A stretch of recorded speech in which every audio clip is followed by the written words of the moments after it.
I bought these at Home Depot, 5 for 20 bucks. I'm going to drill through 1-inch round stock, solid, and try these things out, see if they're worth the money.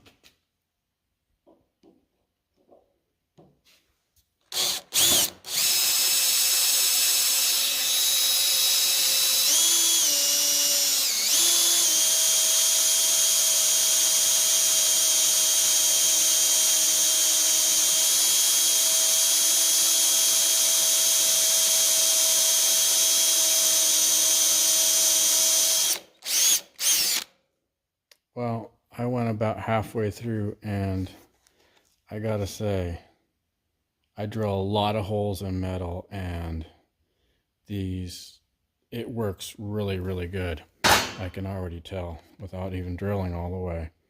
Other